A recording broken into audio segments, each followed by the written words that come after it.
I never imagined that fake HOA cops would actually try to arrest me, dragging me away from my own home with absurd fines and empty threats.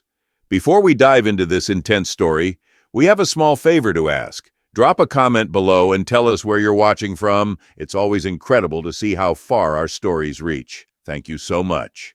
Now let's dive in. I was on my porch at Maple Grove Estates that sweltering afternoon, nursing a lukewarm cup of coffee and watching the neighborhood's simmering discontent unfold. Lately, with Karen pulling the strings at the HOA, fake enforcers had been roaming the streets, extorting residents over everything from mailbox designs to excessive garden gnomes.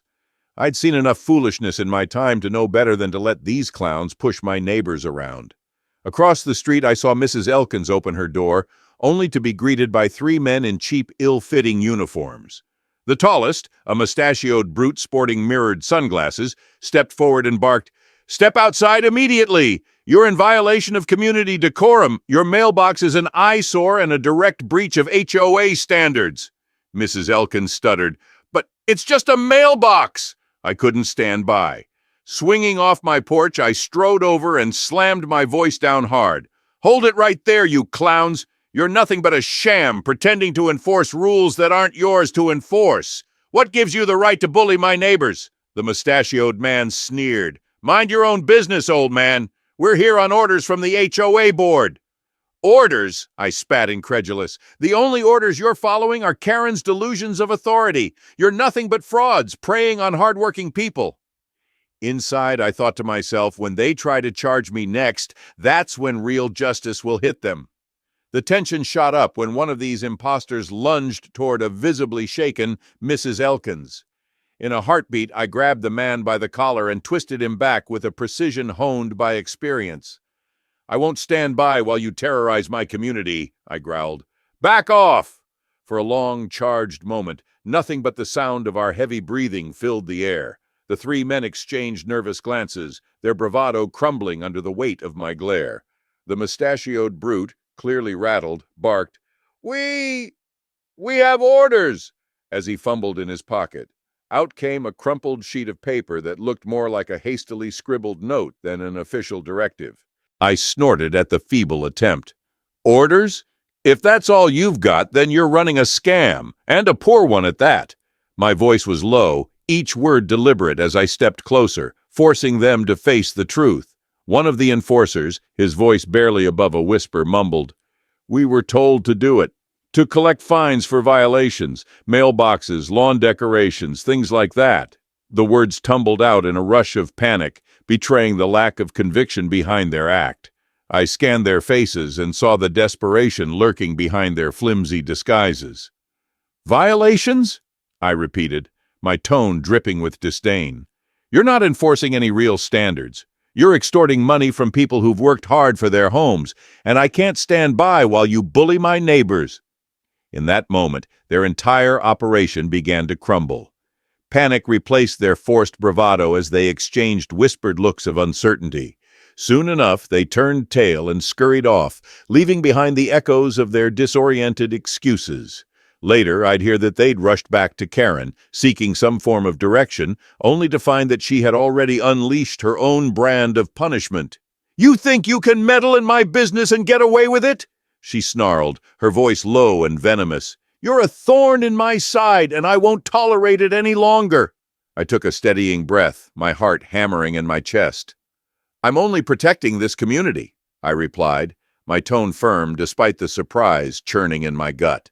Before I could add another word, Karen lunged. Her hand shot out, connecting with my shoulder in a vicious blow that sent a searing jolt of pain through my arm.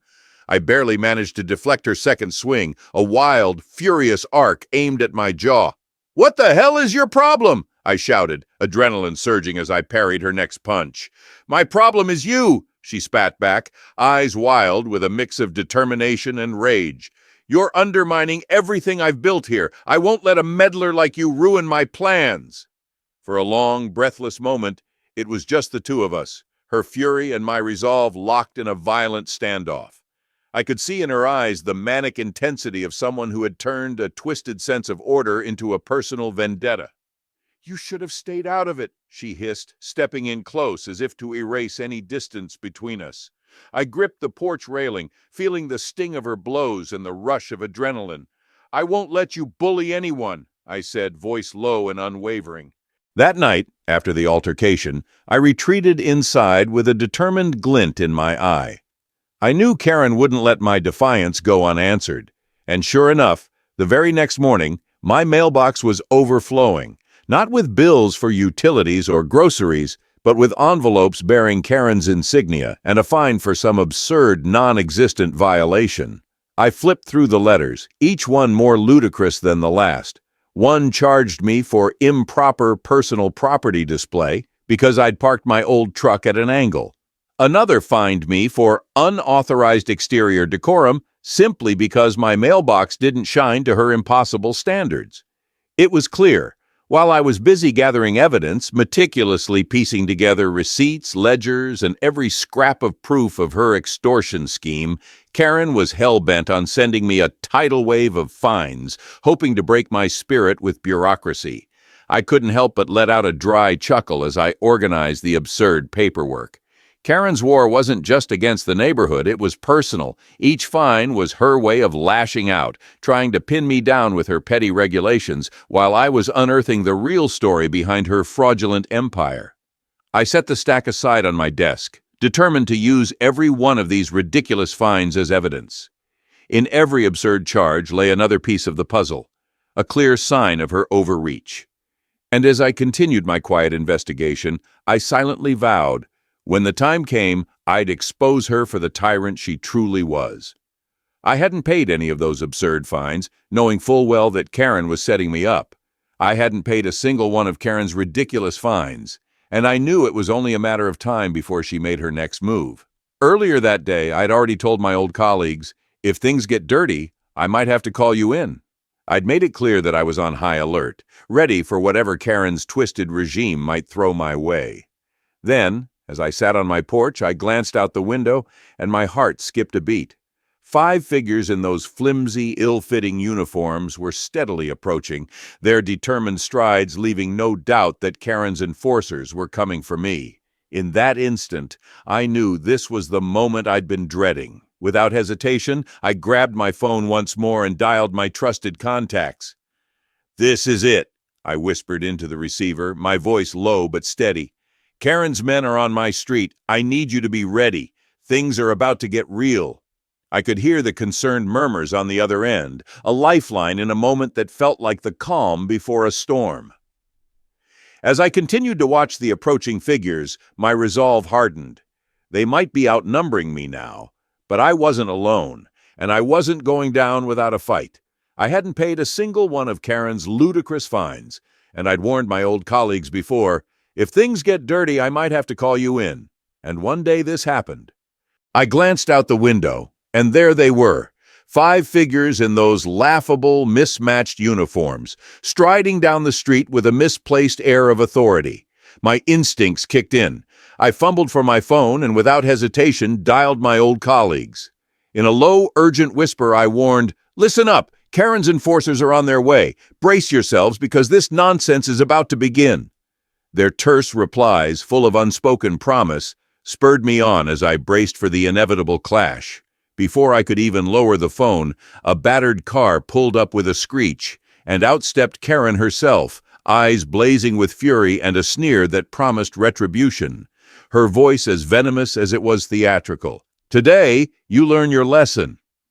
I hadn't paid a single one of Karen's absurd fines, and I knew this day would come. Earlier, I'd warned my old colleagues, if things get messy, I might have to call you in. I had that feeling in my gut, and now, as I sat on my porch, I saw them. 5 figures in those mismatched, laughable uniforms striding down the street. I quickly dialed in, speaking in a low, urgent whisper. "Heads up! Karen's crew is on the move. Brace yourselves because the nonsense is about to hit." Their terse, reassuring replies were all I had for now. Just then, a battered car pulled up beside my house. The door swung open, and out stepped Karen herself, eyes blazing with cold fury. "You think you can defy me, old man?" she barked, her voice slicing through the heavy afternoon air. "My rules are absolute, and every second you resist adds to your tab." Before I could answer, one of her cronies lunged forward. "Get in the car now or you'll regret it," he ordered, his tone a twisted mix of misguided authority and raw aggression. I twisted away from his grasp, meeting his gaze with a steady glare. "Not a chance," I replied, my voice firm.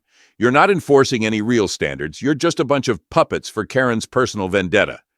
For a split second, the air crackled with absurd tension. Karen's cronies paused, their faces a blend of desperation and confusion, as if they hadn't expected anyone to fight back. Karen sneered, stepping closer. "My dear, you're coming with us whether you like it or not. You're in violation of community decorum. By my rules, you're a menace." I let out a short, bitter laugh. "Menace? You're the menace here, Karen. Look at you, sending out fines like candy, turning a simple community into your personal cash cow. And now you're trying to force me into that car as if that would solve anything." One of the enforcers stuttered.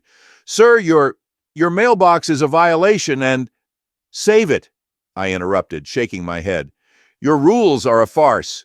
You're extorting money with every ridiculous fee, and I won't let you bully me or my neighbors into submission." Her cronies shifted uncomfortably, their bravado crumbling in the face of my defiance. "Enough talk!" Karen snapped. "Get him in the car, now!" "Enough talk!" Karen snapped. "Get him in the car, now!" Before I could muster another retort, two of her cronies surged forward. One grabbed my right arm with a grip that felt all too certain, while the other clutched at my shoulder, shoving me toward the battered car parked at the curb. I gritted my teeth and fought back, twisting and struggling against their hold. "Let me go, you idiots!" I roared, every muscle straining with defiance.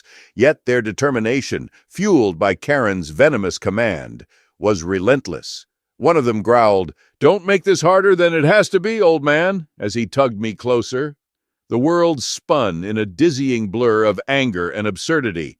Here I was, a man who'd spent his life upholding justice, now being dragged toward a car by a bunch of wannabe enforcers armed with crumpled fines and empty threats.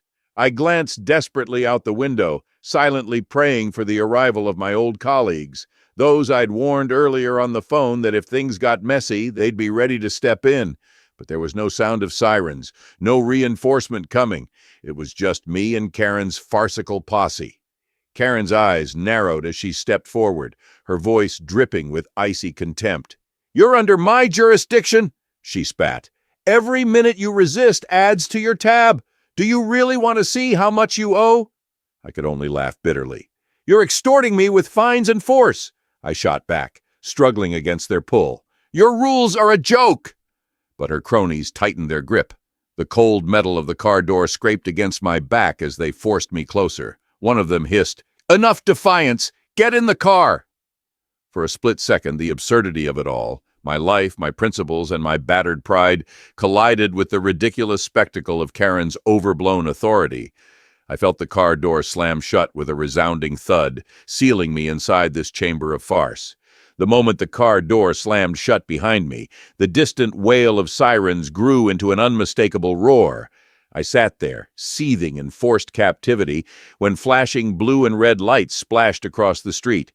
Karen's cronies exchanged uneasy glances as several police cruisers pulled up in formation. A tall officer strode toward the car, his voice booming, "Freeze! Step away from the vehicle!" The charged air vibrated with authority. Inside the car, I could hear Karen's furious shout, "You imbeciles, don't you dare let them interfere with my orders!" One of her cronies stuttered. "Boss, what do we do now? They're real cops."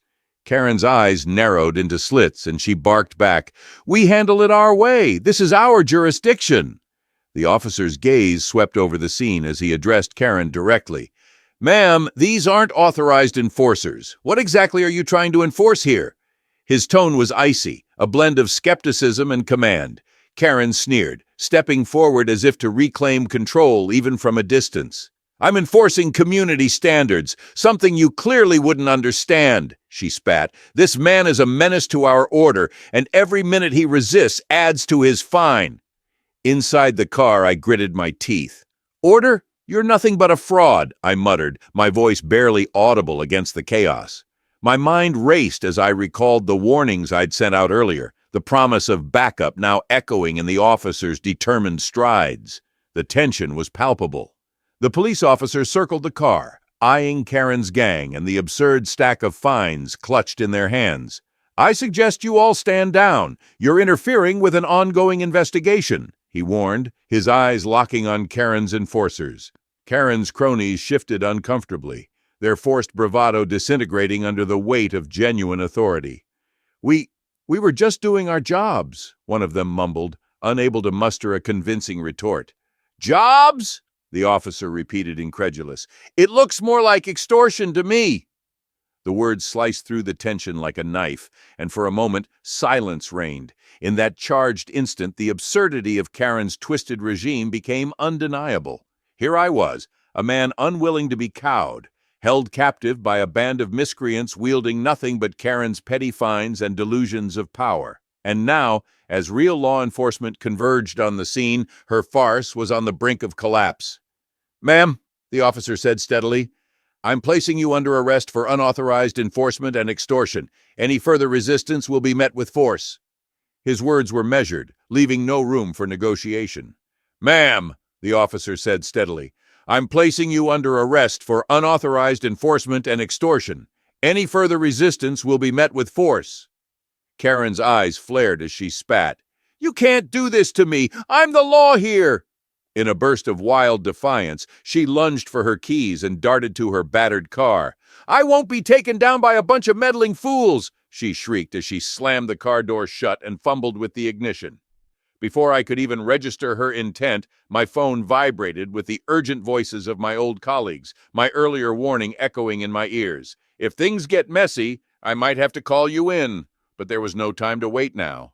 The engine roared to life and Karen's car sped off, a desperate bid to escape the inevitable. Sirens blared in the distance as a police cruiser closed in. "Stop right there," an officer commanded, his voice firm and unwavering. Yet Karen, blinded by fury and delusion, floored the accelerator. The chase was on. The pursuing cruiser matched her speed, its flashing lights painting the darkening street in frantic hues. "Pull over, ma'am!" the officer shouted. Karen swerved violently, her tires screeching against the asphalt. In one reckless maneuver, her car careened directly into the side of the police cruiser. The impact was cataclysmic. A thunderous collision that sent a shockwave of twisted metal and shattered glass across the street. For a few heart-stopping seconds, the world seemed to freeze. Karen's car, mangled and smoking, was wedged against the cruiser, while officers rushed toward the wreckage. "Secure the scene! Check on her!" an officer bellowed, and the chaos exploded into organized pandemonium. Karen, now dazed and bleeding from a cut on her forehead, struggled to extricate herself from the crumpled car. Her cronies, earlier so eager to enforce her absurd rules, now huddled in a confused, trembling mass. Their forced bravado had crumbled completely. I was released from their grip in the melee, and even as I staggered away from the epicenter of the chaos, I could hear the officers methodically taking charge. An officer, his tone icy with authority, stepped forward and addressed Karen. "Ma'am, you're under arrest for unauthorized enforcement, extortion, and reckless endangerment. Any further resistance will be met with force." Karen's defiance wavered for a moment as her eyes darted around, searching for an escape that no longer existed. I was only trying to maintain order," she stuttered, her voice now barely a whisper under the weight of the overwhelming evidence. "This community needed discipline. My discipline." "Discipline?" another officer snapped, his words cutting through the tense air. "What you call discipline is nothing more than greed and abuse of power." The officer's handcuffs clicked as they were fastened around her wrists. Out of the corner of my eye, I spotted my old colleagues, faces I'd known from years on the force, standing just a few paces away. Sergeant Ramirez, his expression a mix of disbelief and fierce determination, stepped forward. "You've always had the guts, old friend," he said quietly, clapping me on the shoulder. "I've seen corruption before, but this is something else. We're not letting her get away with this." Officer Daniels nodded in agreement, his tone low and resolute. "This is an outrage. Karen's been playing with people's lives and money. I'm proud you stood up when no one else would. Now let's nail her down once and for all." As the investigation unfolded under the harsh glare of flashing lights and inquisitive cameras, it became clear that Karen's operation was nothing more than a farce. Her pile of fake fines, the crumpled directives, and the desperate pleas from her cronies painted a damning picture of corruption. Neighbors, once silenced by fear, began to murmur in relief, knowing that the true tyranny was finally being dismantled. In the aftermath, as officers secured the scene and began gathering evidence, a press conference was held. "Today, justice has prevailed in Maple Grove Estates," an officer declared. "Karen and her enforcers have been arrested for unauthorized enforcement, extortion, and reckless endangerment. All evidence of their fraudulent operations is now in our hands." The news rippled through the community like a tidal wave. In town meetings and local papers, the scandal of Karen's abuse of power was exposed in vivid detail. The very foundations of her so-called authority crumbled as more residents came forward with stories of extortion and humiliation. The local district attorney vowed to pursue every charge to the fullest extent of the law. That night, as I returned to my porch and watched the last of the flashing lights recede, I felt a profound sense of relief mixed with the bittersweet knowledge of what had transpired. The absurdity of Karen's reign, built on petty fines and empty threats, had finally met its match in the form of real justice. Our neighborhood, long oppressed by a tyrant in cheap uniforms, could finally begin to heal. Karen's fraudulent empire had been dismantled piece by piece, and the residents of Maple Grove Estates were free to reclaim their dignity. The scars of that day would remain as a reminder that even the most absurd abuse of power could be overcome by truth, courage, and the unyielding pursuit of justice. And as I sat there, the cool night air finally calming my racing heart, I knew this was not just the end of Karen's tyranny. It was the beginning of a new era for our community, where real justice, not empty fines, would always prevail. Thanks for watching. Stay tuned for more. Don't forget to like the video and subscribe for more stories like this.